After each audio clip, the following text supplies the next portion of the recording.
Ta-da! Okay, so every DropTop Classic comes with these handles, and these are really handy. You can try as much as you want, you will never rip this. You can drag this up the stairs, in corridors, and anywhere you want. First things first, you want to locate where is the top and where is the bottom. So you can try to feel for the lock. This is the lock side. Never pull from this side because you're gonna pull this open, or if it is locked, then you will be pulling against the lock and the striker that has two little screws, and you might damage it. So try to find the bottom, pull from the bottom, and then what you can do is you can move these protections, you can move them a little bit further in, sit it down, and then pull from the other side, just sit it there. Nice and easy.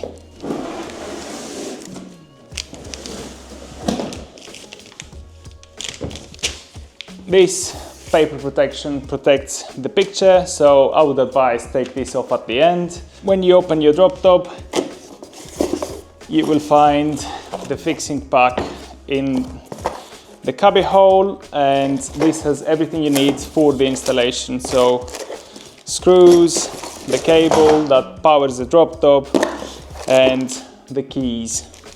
I will lock this up and move it in the position that I want to install it. We need to lift it. The wall plate is already installed.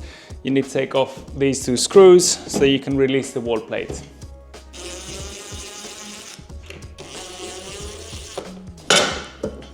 Okay, once we have this, we're ready to start installing. We don't normally send out paper instructions with our DropTops.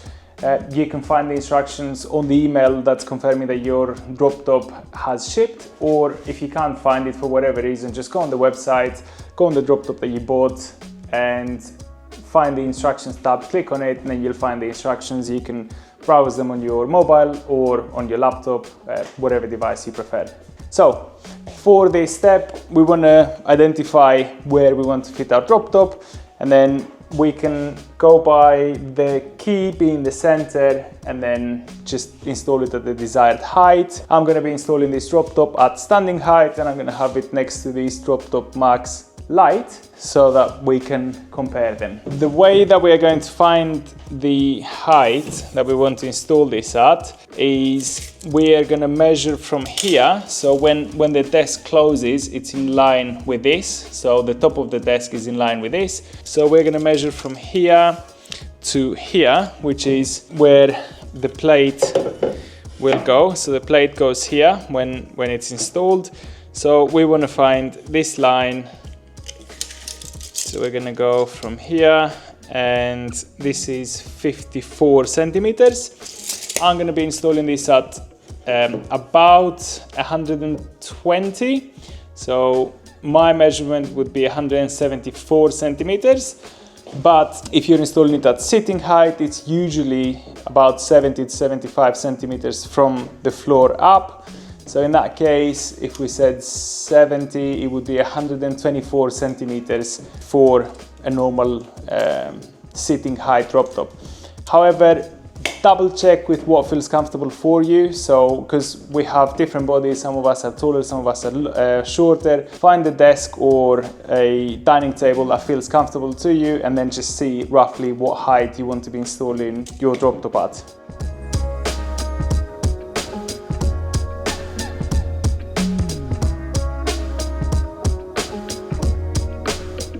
We're gonna put the plate now, and we're aiming for the mark to be above this line, and then we know that this is the center.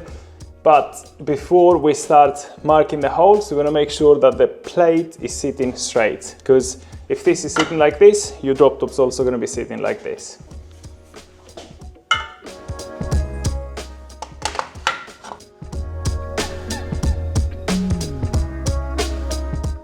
I'm going to install my drop top on a brick wall, but we will have a separate video for plasterboard. The screws that we send out are this long, and they look quite long, and the wall plugs are these, and the wall plugs look a bit small. That is intentional, and this is how it should be. These expand very well. What we want to do is we don't want to install the wall plugs right at the edge on the wall, because then when it expands just a little bit inside the wall. So what we want to do is, if you imagine this is in the wall, we want this to expand somewhere here. So we're going to make our holes, and then we're going to push the wall plug a little bit in. So if there's any plaster, the plaster will be here, and then this won't expand and it won't make the plaster break. This is more important for older walls, but it's best practice to do it. So this is what we're going to do. Very easy, you will see how. Because the screws are long, you want to ensure that your drill bit is a little bit longer. On this, I need to go roughly the whole drill bit in. If you have a drill, one of these drills, make sure you're on the hammer function. Okay, and let's get drilling. Don't worry if any of this has chipped or anything, because it will be covered by a very big plate. So small damages don't really matter. Next step, from the box, these are the plasterboard fixings. So we're not going to use these on this wall, but we will use these. So you should have 6 screws and 6 wall plugs. So what we're going to do is push this in with a hammer.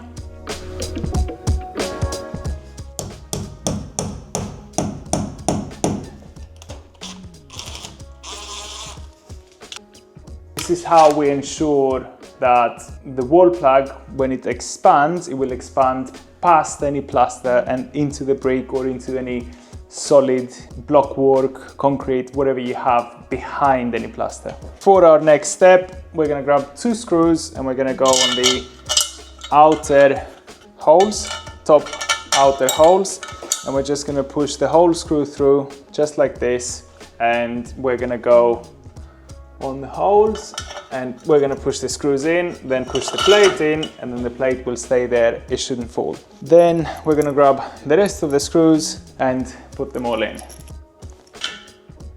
We want to make sure that all the screws are in before we start tightening them, and then before we fully tighten any of the screws, we want to make sure again that it's straight, because in drilling maybe your drill bit moved, there's a little bit of tolerance in the holes, and we want to make sure that the plate is as straight as we can, because that's how straight the desk will be. So I'll do the 2 top fixings. I will tighten them, but not fully tighten them. Let's check the level. So it looks like this side wants to be up as much as possible. So I'm going to hold it up and then tighten it. And hold this side down. And if it needs more adjusting, we can use our hammer. Perfect. And now I can tighten all of them. Next step, let's clear up the mess and hoover all of the dust from the floor.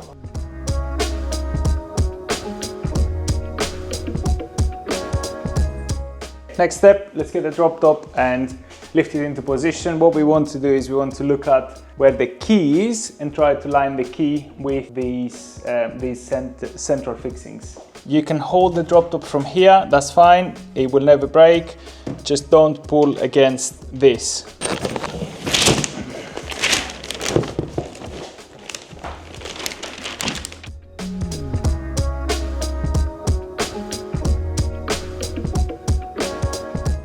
When you're installing the drop top, you want to put it against the wall and then feel that it comes down a bit, so that you know that this has engaged properly. So it needs to move just slightly down.